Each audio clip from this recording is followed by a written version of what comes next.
We got an official studio thing going on. Oh, okay. Official. Yeah, is it even official if it's not up there already? Listen, we can take any pictures. Yes, That's right. It's still official. There's no proof that it wasn't there.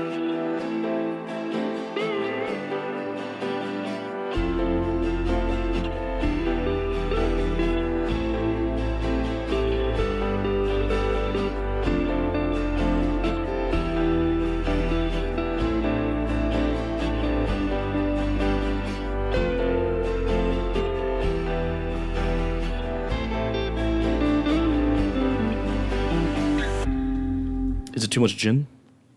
I put about a shot and a half. Yeah, it's good. It's all right. Okay, cool. Let's see. I got all my information up here. Yeah, I was reading all the bottles to make sure I got ones with quinine in it. Mm-hmm. So what did you bring down? We're live. Oh, all right. Yeah. What did you bring for the movie today? This movie takes place supposedly in 1910. Mm-hmm. So I decided to bring some stuff from that they would have had in 1910. Yeah. And although I could have got some fancy drinks, but I didn't feel like buying 8 different bottles of liquor that no one drinks anymore. 100 years ago, I decided on gin and tonic. Mm-hmm. Now, tonic water has quinine in it, and quinine was used to fight malaria. And actually, I think it still is. And so they would take the quinine and they would add stuff to it because it's very bitter. And, of course, the British decided to add gin. Thus, the gin and tonic. So that's what we have. That's why it has a lime in it because quinine is actually bitter. And so you can put the lime and stuff in it. Even it out a bit there. Yeah. Nice. And I brought some Oreo cookies. Right. Now, Oreo cookies came out in 1912, but Hydrox came out in 1908. Now, Hydrox went out of business a couple years ago. It's brought back now, but too expensive and too hard to find. So I decided on second best, Oreos. So we got Oreos and gin and tonic. What a combination. Hey, I mean, it's afternoon, right? Yeah. we can enjoy ourselves. And so it's a primarily British drink, and that's when this movie starts off in, right? England? Yeah, in England, yeah. So take us, like, high level. What's the movie about? What's the summary? Well, I took notes. Oh, you're better than me. Because I get a little, tongue-tied in front of a microphone, so. I just also want to point out right now that they are not handwritten No, notes. they're printed. Oh, no, yeah, they're They printed. are typed out and printed. I can't even read my own handwriting. That's why I have to type these things out. All right. So anyway, the movie is, like I said, takes place in 1910. Mm-hmm. It was made in 1965, and it actually did very well in the box office. It made $10 million in 1964 dollars. I actually, so I did look that up. It was the 4th top grossing film of that year. Yeah, And not too bad. The only one, the number one of that year was Sound of Music. Number 2 is Dr. Zhivago. Thunderball. I don't know about that. Never heard of that one. But Thunderball? That's a James Bond movie, isn't it? Is it? Yeah. Thunderball. Yeah. Oh wow, I did not know that. Yeah. Go back. And then see that, 4 is Magnificent Men. Yeah. Well, anyway, the movie's about this race. Actually, the full name of the movie is Those Magnificent Men in Their Flying Machines, or How I Flew from London to Paris in 25 hours and 11 minutes. I made a note of see, I don't need let me just close my laptop because you got everything I already have, probably, and then some. Yeah. So of course it's been shortened down to Those Magnificent Men in the Flying Machines. So the head of the local newspaper in London, the Post, and by the way, 1910, the Wright brothers just flew in 1903. Yeah. So when you realize how flimsy these things were, and they made these planes, there was 5 of them that actually flew. To make this movie, they made the planes, and they actually fly, in the movie. Now there's some early graphics and stuff because they were not allowed to fly over Paris. They just didn't like them. So anyway, we have the main characters are Lord Rawnsley. And he owns the newspaper, the Post, and he has a daughter who's a suffragette. She wants women to have the vote. She rides a motorcycle. She drives cars. All things you're not supposed to do. And then you've got the Richard. He's the young army officer who has a love interest with Patricia. And so anyway, so Richard convinced Lord Rawdsley to have a London to Paris air race. And of course, the Lord takes full credit for the whole thing. It's my idea, and we're going to sell all these newspapers, and we're going to make a bundle on this thing here. And of course, these campy type of movies, this one here, and The Great Race, and Race to Monte Carlo, which came out a couple of years after that, you have to have the bad guy. Yeah. The evil doer. And doesn't he have like a curled mustache and everything too? Curled, yeah. He has a curl. My mustache is curled just like his today. And so that's Sir Percy War Armitage, and his henchman Courtney. The poor guy, is beat up like a little puppy, following him around trying to do good things.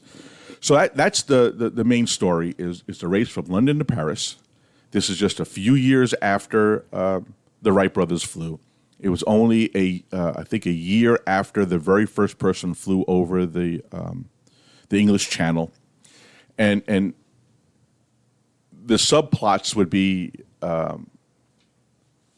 henchman Courtney and Sir Percy trying to sabotage everything, and trying to do all the cheating that you could possibly cheat to win this race, because it's £10,000. Now, right. £10,000 in 2010 is like $1.2 million today. So that was a lot of money to put up for a prize just to fly an airplane, So, and then you got the love triangle. Of course, you got the guy from the U.S., Orville Newton. He's from Arizona. He comes in and he has eyes on Patricia, and so you have that little love triangle. You've got Sir Percy and his evil doing in there. And then you've got the French and the Germans picking at each other, and there's a duel in the movie. And we'll talk. I guess we'll talk about that later. Yeah. So, like I said, there was 14 planes in the movie. 5 of them actually flew. One of them did dual roles. They just decorated a little bit differently, and it was the same plane twice. But even the ones that didn't fly, even when you see this movie, you got this crazy ornithopter where you pedal the pedals, and the wings flap up and down. Oh, yeah. Yeah. That was actually, and someone attempted the airplane. So even the stupid ones, the ones that have a ring that looks like a Frisbee, all these things were planes that people actually tried to fly in the early days. So it's kind of cool. They had all that. The producers went to the aircraft manufacturers in the UK and said, listen, we'd like you to build these planes for us. All but one turned them down because they said, no, our workers won't do regular work. They're going to be working on these airplanes all the time. So only one company actually made the plane for the movie. The other ones they bought from people who had them already. Yeah, it was just, I think it's kind of cool. Now, this whole movie, just to give you a little backstory why this is one of my favorite movies. Yeah. This was the first movie that my dad and I went to. Oh. Yeah. Dad didn't take us out much. Mom was the one with that thing. So my youngest brother was born, and I guess Mom said, get the hell out of the house. Too many of you. Yeah, so we packed us up in the car, and we went to the movies. And this was the movie we saw. And I remember it because it's so rare. It was just like, clear as day that I remember going to this movie. And it also started my love with the old planes. I mean, I love this whole. My favorite is up to the end of World War I. Those are my favorite, from the very early flight, the Wright brothers, those kind of biplanes, all the way up to World War I, which also explains my second favorite movie, The Blue Max. So a World War I movie. So yes, so this movie does it means something to me, and it's a fun movie. It's 2 hours long, which in 1960s was actually odd for a comedy. Comedies were only 90 minutes long. It was the dramas, the 10 Commandments, 240 minutes or something. Right. But comedies, no, they were usually short. This one has intermission, doesn't it? It has intermission, built-in intermission. Yeah. And they still have it even on the DVD, right? Even on the DVD, they have the intermission, and bring it back. That's what I'm saying. I vote to bring, especially now with movies up to 3 hours long. It's yeah. Give me a break in the middle. It's cool. They got little graphics and stuff, little drawings of airplanes flying by as the music is going and stuff, and the music. Now, you have to realize this is not a talking movie. This is not a drama where people are always talking. There's airplanes flying and aerial shots of that kind of stuff. And so the music plays a really big part in these things. And in the music, it actually plays a really big role in the flavor of the music. It's light and funny when it's supposed to be, and dramatic when it's not. As a matter of fact, I think I wrote down here. Ron Goodwin. So he scored 70 different movies over 50 years. Where Eagles Dare, Battle of Britain, 633 Squadron, Frenzy, and the Miss Marple movies. So he's pretty accomplished. Now the director, well, not so much. There's not a lot. He did a lot in the UK, but I don't think he did much for worldwide. Release. Ken Anakin. Ooh. Yeah. Every episode, there's some kind of reference to Star Wars. But yeah, I try to look through some of his movies, and I haven't. Granted, even movies from the 60s, I'm not too privy. We just watched Cat Ballou. It came out same year. Oh, yeah. 1965. Never heard of it. Never heard of Cat This Ballou? one, yeah, no. When I was in a Boy Scout summer camp, I worked at summer camp for 2 years. Like every couple of weeks, we played Cat Ballou. Really? You're going to meet Shannon then. That's her favorite movie.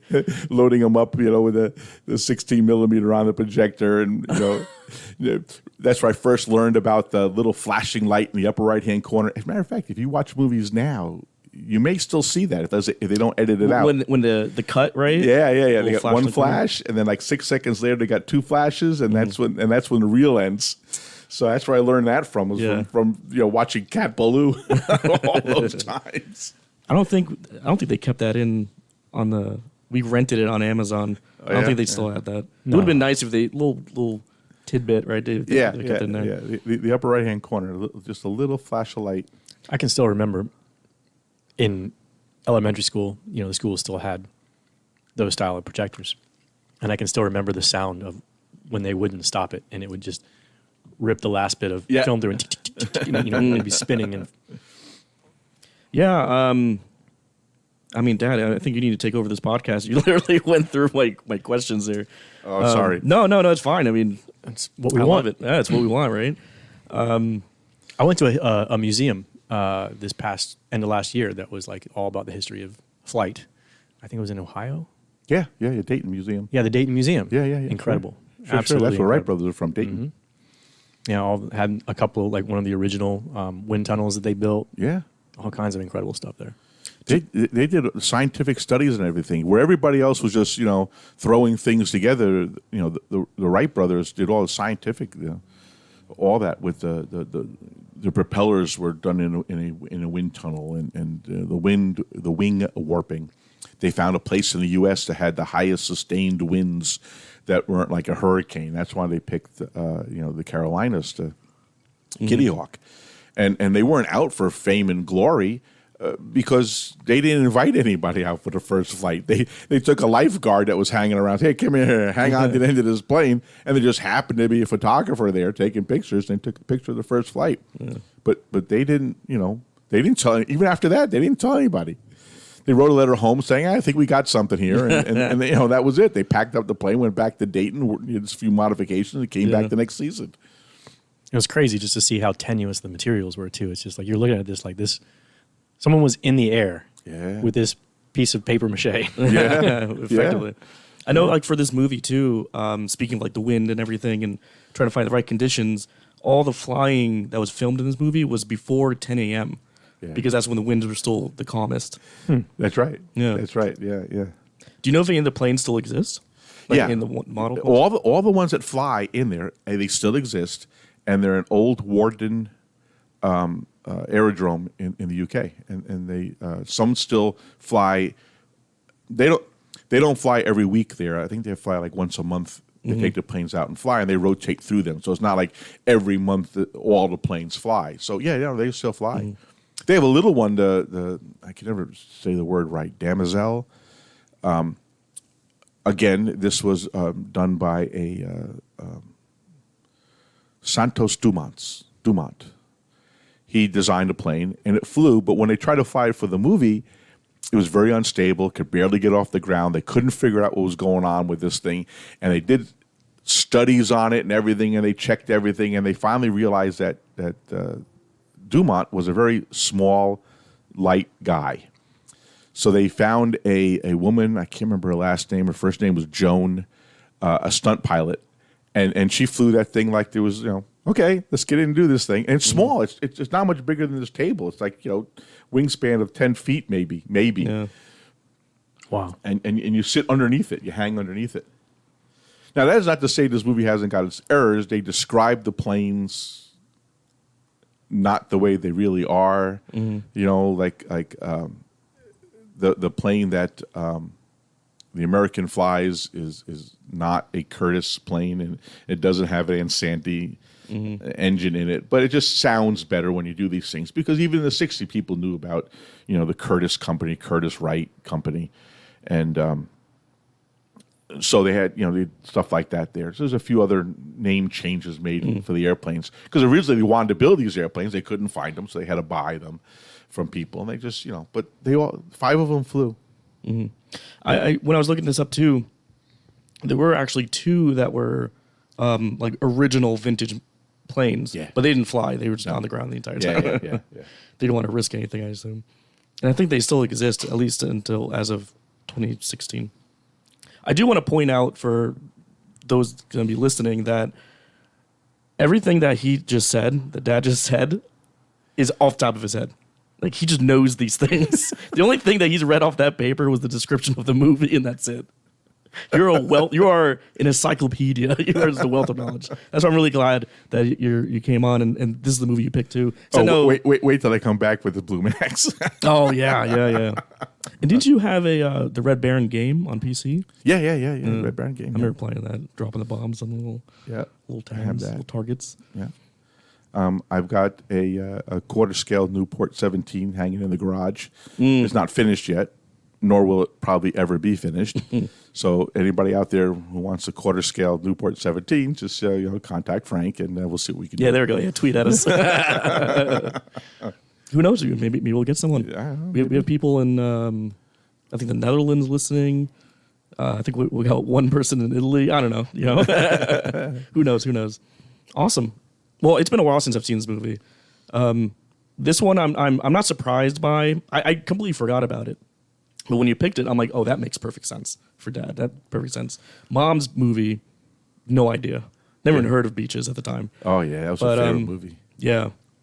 But this one's been a while since I've seen. I still sing the little intro song. Those magnificent men in their flying machines. You know that song was written before they had the title to the movie. Really? Yeah, they knew they wanted to make a movie with the old planes and stuff. They had the whole idea behind, but what do you call it? Mm-hmm. So the producer's wife wrote this little ditty, and they said, "Oh, there it is," and they added in the part about flying from London to Paris. How I flew. Yeah. No, that's awesome. I'm excited. Let's get into it. All right. Ready? Yep. All right. Yeah, that was exactly as I remembered it. Yep. That was a fun movie. I always love those big movies where like there's a lot of people, to make it a little more believable, and it putting yourself in there. Like I want to be on that, in the audience, like seeing all this happen. And it was like such a fun movie, such a nice, it's a G-rated movie, just a good romp. Yeah. Get dressed up, go out on the field there, and watch these airplanes flying around while they're making a movie. I'd pay them. Yeah, exactly. No, it's very, very enjoyable, and it's something I noticed too that I made a note of. Actually, before I even get into that, another thing too. It's funny because, we talked about Capaloo coming out the same year, the '60s, '65, and that movie did the same thing that this one did, where it had like a cartoon intro, like the opening credits. I guess that was a thing. I guess time so. I don't for comedies, cartoons is funny that way. No, but in the beginning too, like the actual footage of planes, at the time when the one where like it's hopping up and down, like a frog trying to get up in the air. They showed that one a couple times. But yeah, no, it was a great movie. People trying anything, to fly. These bicycle makers could do it. Why can't I do it? Yeah. But even though they use, scrap parts and stuff, I mean, it still couldn't have been cheap. Mm-hmm. All right, so you use a motorcycle engine. But wait a minute, if the motorcycle engine worked, didn't the motorcycle work? So you bought a motorcycle and turned it into an airplane or car motor? Or put some wings on it and you're good, right? Yeah. Maybe strip some of the metal, make it lighter, and you get a plane, right?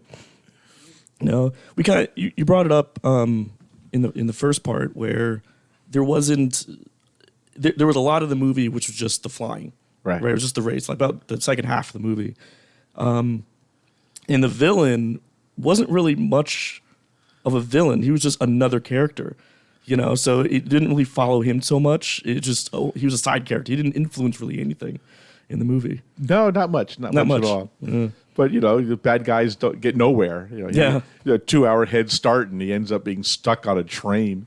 Yeah, and then he goes through the tunnel, and the wings, the wings clip off. Yeah, that was a good part. I'm gonna check my notes. Yeah, so I mean, how many times have you actually seen this movie now? Roughly. Oh God, I don't know. A couple dozen. I mean, all the time, all the time. And it's funny. As long as it's been, I mentioned it before. I think we were off the air when I mentioned the first copy of this movie I had. Yes. I copied it off the television on VHS tape. And because I had already seen it a bunch of times, I knew when the commercials were coming, so I would stop the tape and then start the tape and try to get it so you got the same time, or sometimes you lost a couple of seconds by the time the tape machine spins up and stuff. Yeah. But even now, 30 years later, I can still tell where those commercials were. It's instinctive at this point. You know exactly when the German guy turns and runs to go to the bathroom, and as soon as the door closes, that was it. That was one of those cuts was right there. That's good. I like that. And the intermission too. What a lovely part of the movie. Yeah. They really need to bring those back. I know. It was like 5-6 minutes. It was probably a pretty long intermission. That's how much we skipped through. There were still a couple of minutes even before that. Yeah. So I had to have been maybe 7+, almost 10 minutes maybe of the movie, which kind of cuts down the actual runtime of the movie itself, but still great. They need to bring those back. Yeah, they got the little animation and intermission and the music playing while they, time rolls by. Yeah. So you already touched on how this era you love, right? And this is a movie that got you into planes, things like that. Yeah. So what about that era specifically that's been such like a big part of your life or major interest of yours? I think because everything looks so fragile. Mm-hmm. I mean, these guys had an idea or a dream, and they made it happen with wire, bamboo, linen, nothing special. Mm-hmm.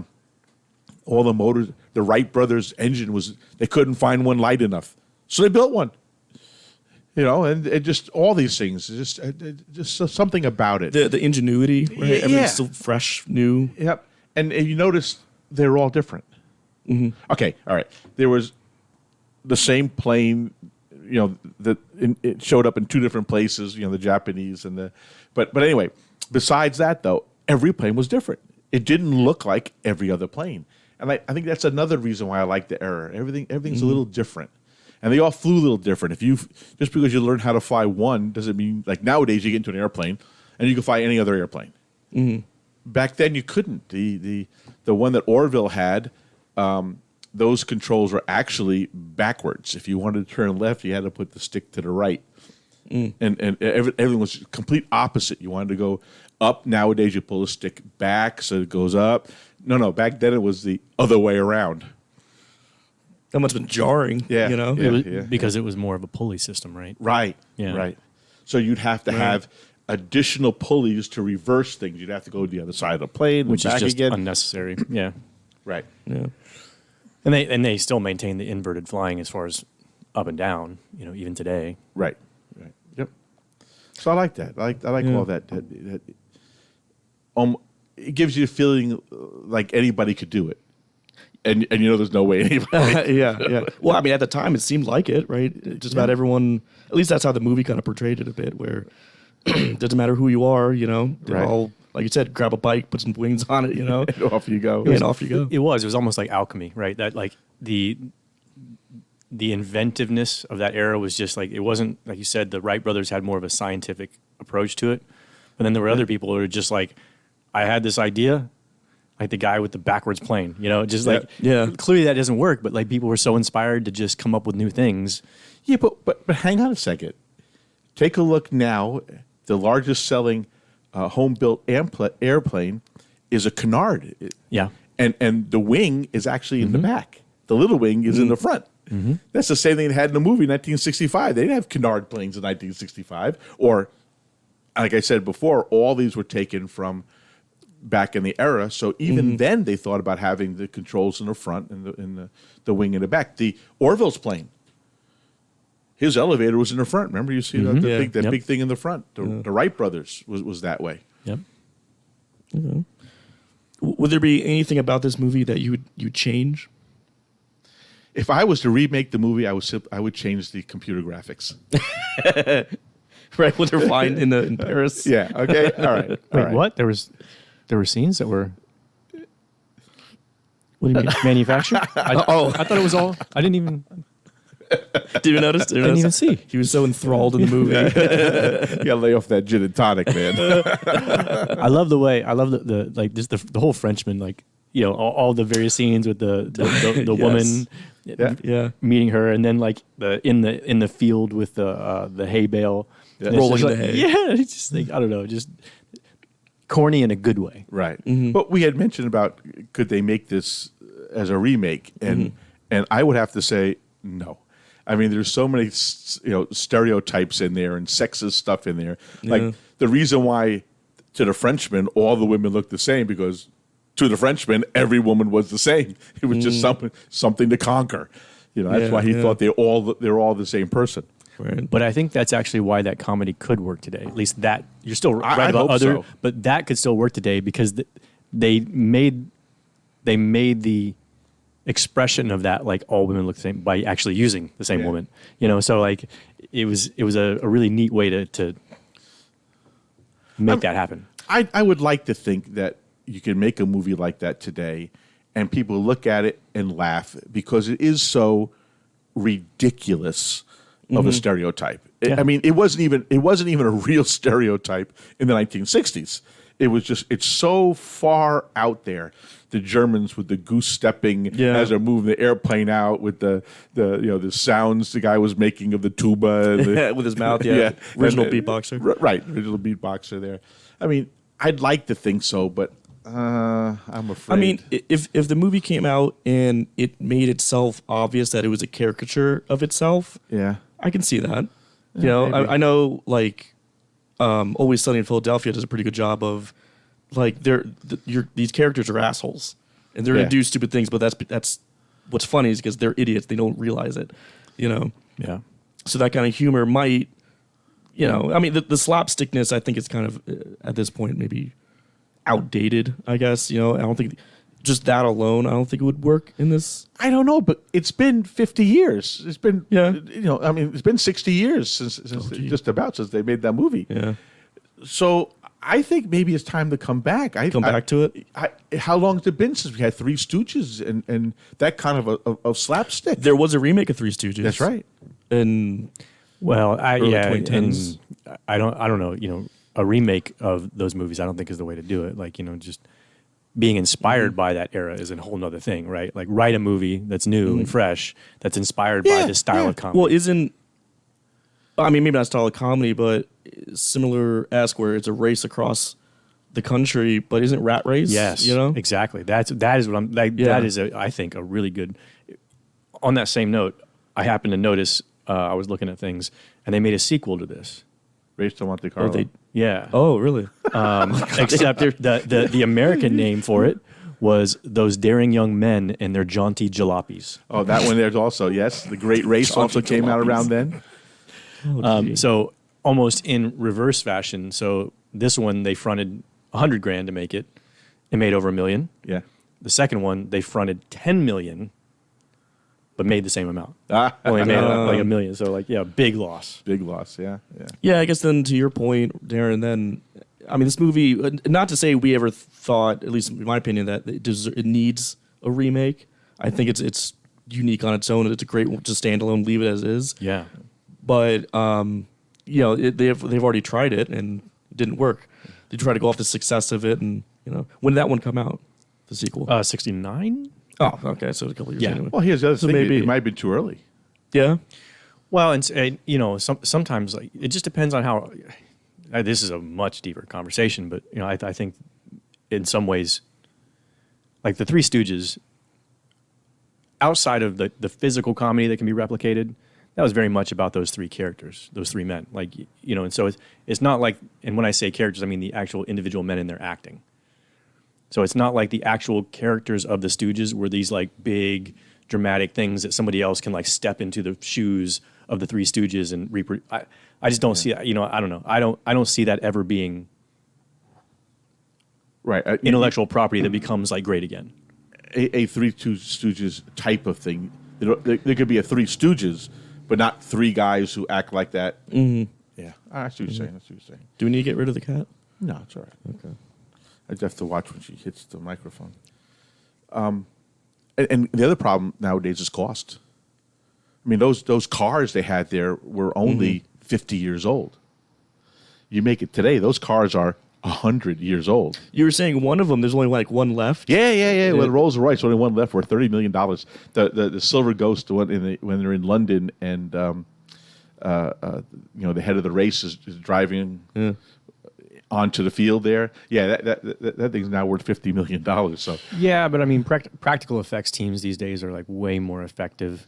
And yeah, but that's also part of what I love about the movie is those 5 planes flew. Yeah. Yeah.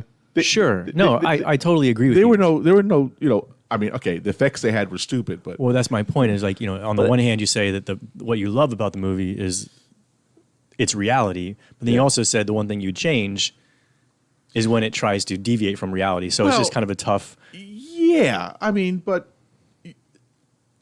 all right, I see what you're saying. And it's not the. It's not. I still agree with you. Like I love that it's actual real things and they can fly, but I think that if you made this movie again, like you said, if my choice was to not make the movie because I didn't have all original things, or to make the movie but just have practical effects because I think the movie is worth remaking, then I'm going to go for remaking it. I don't know. You see Flyboys? No. You got to see. That's World War I, and they had one real plane. That's one where the scene where they're attacking the blimp, right? Yeah, Oh yes, no, I have seen that. Flyboys? Oh yeah, that was wonderful. yeah. That was one plane. That was good. Yeah. But it's just maybe because I know the planes. I've been to Rhinebeck and I've seen the planes up close. I've laid my hands upon the Antoinette and those planes and the Curtiss, and maybe I can just tell the difference. Yeah. No, I don't know. Well, And what was it? Dunkirk. I don't think they had any real planes in Dunkirk. And just there's something about it. You can just tell. Yeah. Well, even the plane that was on the beach that burned was a model they made. and that's what I meant. Is like it makes no sense for a studio to do that anymore because it's so cheap for them Yeah. to build what 95%, 99% of the viewers are not going to notice. Yeah, I know. That's just me. Yeah. I mean, I also feel in terms of remaking it nowadays, the story, they would focus more on the drama, you know, maybe more character development. This is just like, here they are. These are the people, you know, no arc going on. There's just, they have got a goal in mind and let's have fun with it. I've noticed that with a lot of the TV shows that they made the movies out of. You know, the campy dramas that they had, and then they turn it into a comedy in the Well, it's funny now because you're looking back at what something happened 40 years ago, but I still would like to have seen it done for real. I mean, I'll give you an example. Cowboys versus Aliens. Yeah. I love that movie because they played it straight. They didn't play it like some, you know, crazy people from outer space came and no, they played it as if it was really happening then. Yeah. And that's the kind of thing I would like to see them to remake a movie like this one. I wouldn't want the character development you want. Yeah. I want the whole thing. I want the main plot to be the airplanes and the subplot to be the triangle and the guy trying to chop up the airplanes and so he could cheat and win. A faithful recreation. Well, that formula. Yeah. Yeah. I'd like that. It doesn't have to be that race. I mean, there was a lot of races back then. Mm-hmm. Yeah, I mean, I'm not saying that I want that character. I love this movie. I like it as it is. That's what I'm saying. But yeah, it would be. I think if anything, if there would be a remake, it would be let's take the comedy out of it and let's go straight and see what something that would darker. be that would be interesting also. Yeah. The actual development of the planes, what they had to do to make the race. What we saw in here where Orville put the little scoop on there to try to get a little more pressure in the engine. But did they do something like that? Then I'd like to know.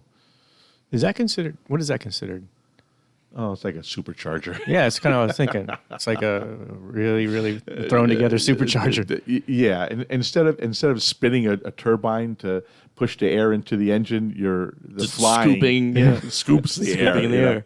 The fact that you're flying 30 miles an hour, that's putting 30 mile an hour air into the thing there. So Yeah. I don't know. Well, even kind of go back to that the a little more serious version of this movie. Like even the sabotage, go a little further with it. There's one point where you got like just a small saw, and it was like The little hacksaw. Yeah, something silly like that. But maybe to actually go a little more in depth into.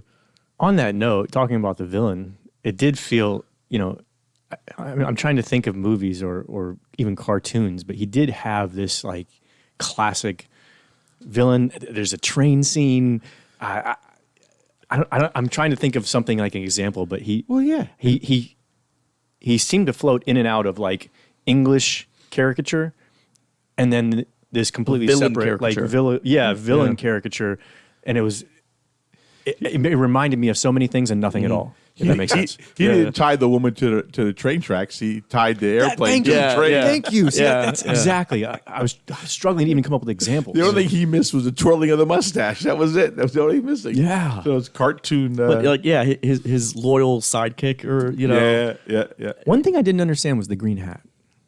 it was I guess- fashion. It matched the vest he was wearing under. Yeah, it made me feel like he was Irish, but he wasn't in any way. Like there was no that's what I kept thinking. Like he looks Irish right now because he's in green, not like genuine Irish, like campy. Yeah. St. Patty's Day Irish. Maybe he didn't want to be noticed because he's a big guy in England there and everything. He has a plane in the race, and maybe he thought if he dressed a little off like that, I don't know. Yeah. I noticed it was funny though. Are you saying the mustache is fake too? No, Oh, okay. no, Making sure. I don't think so. That would've Done been- well though. Yeah. Oh, I know. And all the Germans were the exact same. Yeah, straight up on either side of the nose. No, but yeah, again, like the villain too. I love how he was like a secondary character. Yeah. Where it really was the race was the focus of the movie. Right. Everything else was kind of side plots. There's a lot of moments, and maybe there's another reason why it may not be created, at least like, one for one. There's a lot of just scenes of just watching the planes fly. Yeah. Over the English Channel, just enjoying the moment kind of thing, which is really nice. I really enjoyed it. And then they go to, a few comedy bits and have fun with it. And you notice at times when they were flying over the English Channel, there was nothing but the engines.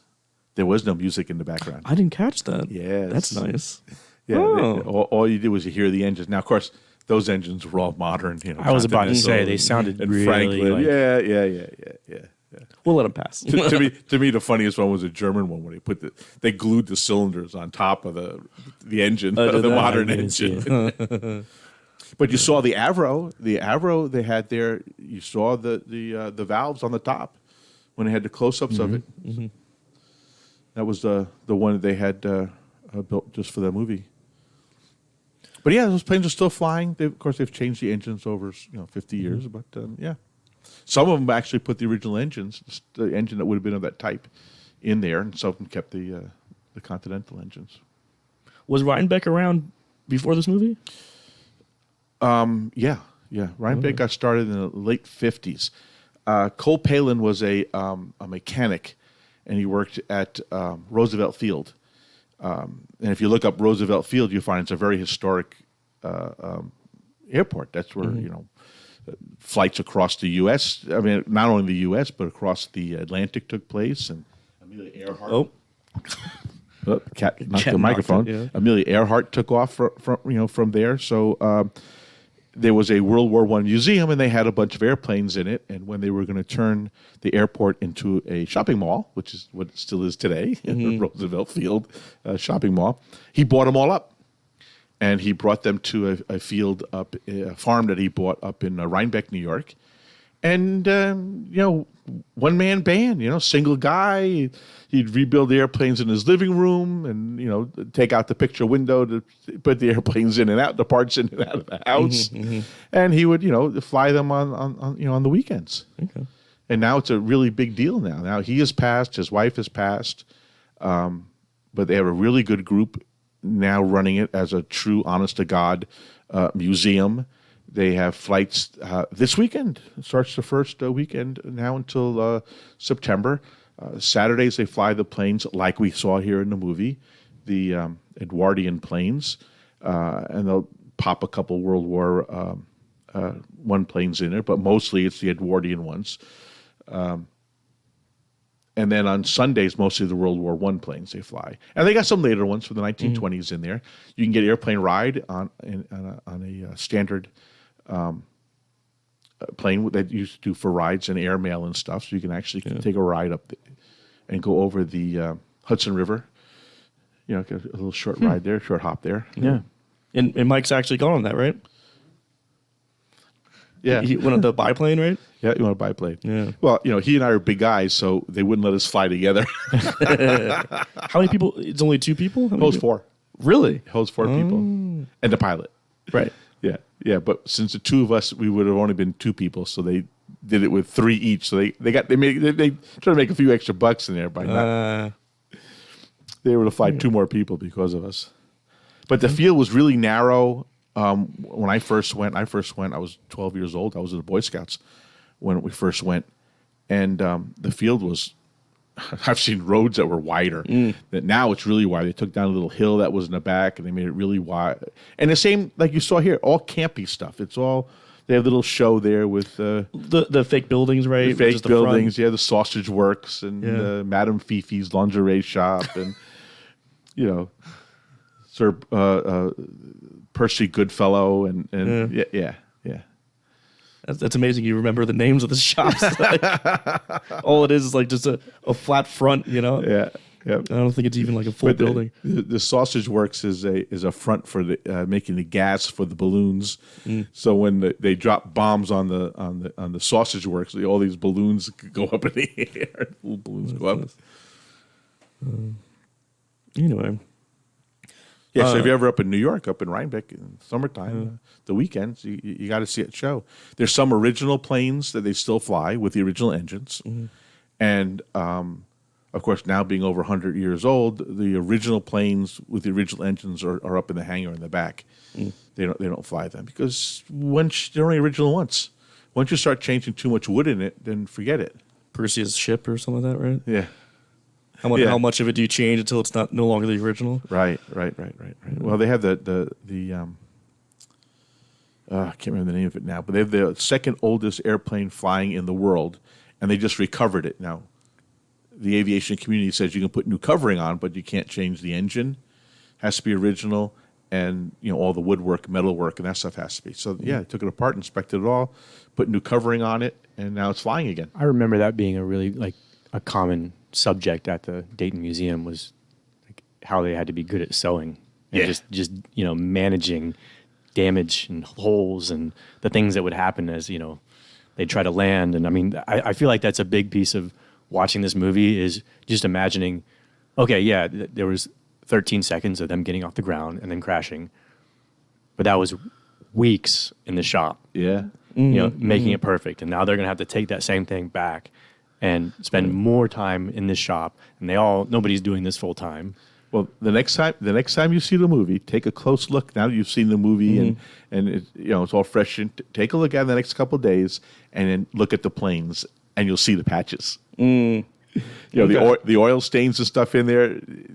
No, that's because, as I mentioned in the beginning, that they had actually bought planes from people. So those planes get rips and tears. They sew it up, the grease spots here and there, and they kept all that. It wasn't pristine like you would have thought it would have been for back then. 1910 plane in 1910, you would expect it to be pretty much pristine, but no. No. No, and they had huge sections that had been pulled from planes, and like the number of patches on them was crazy. That was the first plane to fly across the English Channel was a Blériot. And the only reason why he made it because it rainstorm and it cooled the engine off. The engine was overheating, starting to sputter, and he flew into a rainstorm. Talking about divine intervention. It started raining. It cooled the engine off enough for him to get across. How long did it take him? I don't remember the time, but you saw in the movie it was like 20-something miles. So it's a long time. 22, I think, or something like that. Yeah. So how fast was his planes going? I think you mentioned it, like 40, 30 miles an hour at that time. That's about it. We talked a little bit when we were watching the movie about the cars. Even the cars then. I mean, the Rolls Royce would have gone 40 miles an hour, but that would have been like, top end. Yeah. If you think about the Model T, which people see even today, the top speed's only 30, and that's like, balls to the wall. that engine's hurting to go there. And Frank, you and I, we both know about the Model A's. That's 55, maybe 60. And again, that's, it's like driving your modern car 120. Will it do it? Yeah. Would it be happy? No. What would you say you rate this movie? Out of 10. And you can say 10. Yeah, all right, 10. I mean, nothing's supposed to be a 10, but, it's a 10.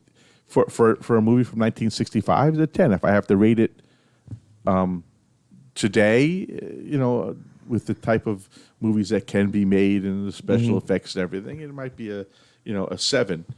A 7. Yeah. But remember, there wasn't a lot of the computer stuff in there. Well, it wouldn't have been computer. That would have been film on top of film, right. But there wasn't special effects. There wasn't a lot of special effects in that thing. There was for long distance flying, a lot of stuff with the planes that you knew weren't going to fly. But even that stuff was just so cool how they did it. I mean, you got to look this stuff up. They built a tramway. They built cabling system, 80 feet in the air, and they ran this thing across a cable to make it simulate like it was flying. And when the German plane jumped over the French, the same thing. They had taxiing along the ground, and they pulled on these cables, and the thing went up in the air and over. It could have been really easy to be missed. Nowadays, it all been done with the computer, but those days it adds an appreciation to the movie. To me, it does. Yeah. Absolutely. I don't know. Maybe someone brought up, in the days of the modern days of CG, maybe then kind of stupid looking, but to me it adds to the movie. I just think it's just so great. Well, there's been a resurgence in practical effects, even in recent times. I think that there's always something charming about that. I think we probably got super aggressive with CGI in 2000s, and people, it almost felt worse than what had been before it because it was it wasn't ready. Well, some of the best parts of movies have been with the natural effects. Was the movie? Was it Joker when he dressed up as a nurse and comes out of the hospital? The explosion and pushes the button and nothing happens and he bangs on it and all of a sudden it goes off. Well, that was because the timing was off. The guy who hit the button to blow up the building missed his cue. Yeah, but it was like hit it again and it goes off. It just added. I mean, everybody talks about that part of the movie. Yeah, but if you did it all CGI, I'm just old school. I think it's if the movie does a good job at blending the two, like Mad Max Fury Road does a magnificent job of blending CG and practical. Yeah. So that's I think a great example of where both can live in the same movie and look phenomenal. It's almost I don't want to say almost impossible, but it's very difficult to even spot, okay, what is fake and what isn't, in that movie. Yeah, and there's like style elements that lend itself to CG too, right? You know, if it's just like a really clean, unedited, unfiltered camera shot movie, it's harder to create CGI because it has to look photorealistic, and like, you know, so when you have these like layers over top of it, desert, lots of dust in the air, that enables them, I think, to build into that and to create this great stuff. It's like, you know, Dune is another one that just had really great CG because, you know, it's got its own elements. Same thing with Blade Runner 2049. There's, you know, there's plenty of space for that, for sure. Plenty of space to do CG right. And I think today is as good a time as it's ever been, because now they're using video game engines because they're getting so photorealistic, which means that now these directors have like the ability to just go, okay, go. That wasn't quite right. Let's adjust it, and they can just do it on the fly in this 3D space. Oh, sure. And so instead of you can't do that when you blow up a car. You can't go, oh, gee, I wish I would have had that angle. Exactly, exactly. And so they you know, they used to have to go back to the CD department and say, oh, you know, that didn't quite work. Can we change the angle? Okay, let's make the changes. Okay, now run it in whatever application, Maya, and now you got to wait 6 hours for it to re-render so that we can test it again. You know, so now it's just like in real time. Go, wasn't quite right. You know, so there's all kinds of really cool scenes that are going to be happening in movies now. I think, especially with Unreal Engine 5, I can't wait to see what that stuff does with CG. Darren, what would you give a rating?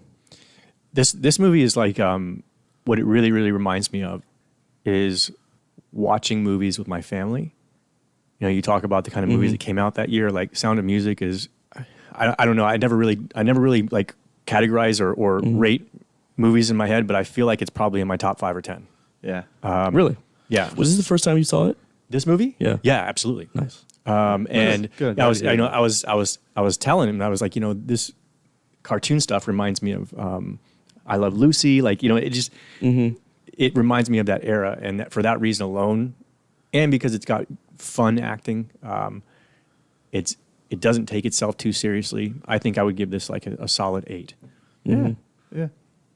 Yeah, the cartoons. You know, I brought it up, I think, in the beginning, where, you know, there's always a little cartoon in the beginning of these older movies.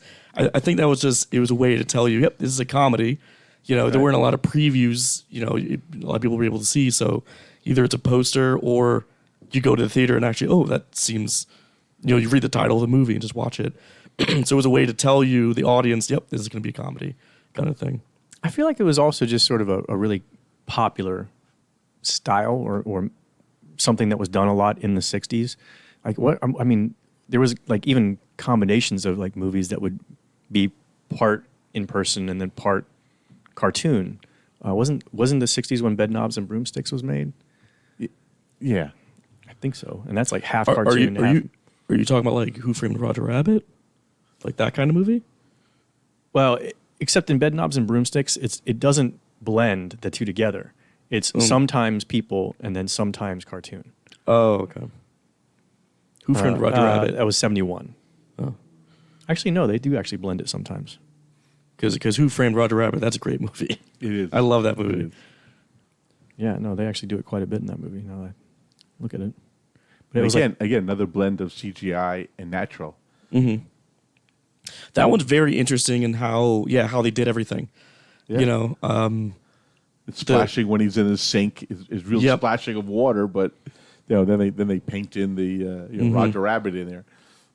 yeah, that the behind the scenes of that is incredible. If everyone ever gets a chance to like watch a YouTube video about it or something, it's crazy what they were doing at that time. When did that movie come out? The 80s? 88? 88. I heard 88 from our producer, Mike. Thank you. But yeah, I'd put it up there too. I would say 8.5, 9. You know,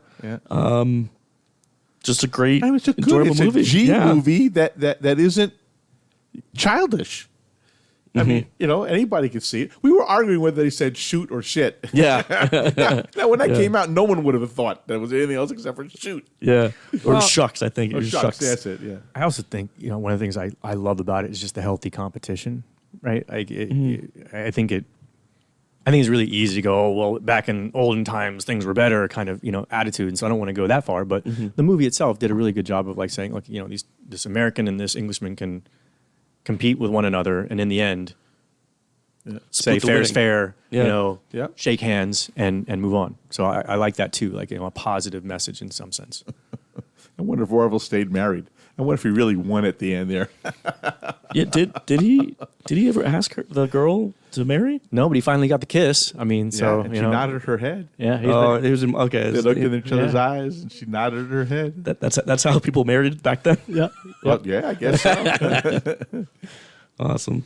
Well, Father, thank you for coming. You're welcome. I'm glad you joined in on this little project of mine, and Yeah, I had a good time. Yeah, good time. yeah, I'm glad you did. We'll do this again. I'll do the like I said, Blue Baron or the Blue Max. Blue Max. I Red Baron and Red Blue Baron, Max. Blue Max. I mixed them up. Well, Red Baron's in there. Oh, there we go. So you know. See. But yeah, well, great, and thanks for the snacks. Thanks for the gin. Yeah. Well, I had to Sticking play the to whole theme? thing, right? We had to Mhm. get the whole theme in there. Well, no, you set the standard now. I expect anyone to bring snacks matching the movie for moving on. Oh, jeez.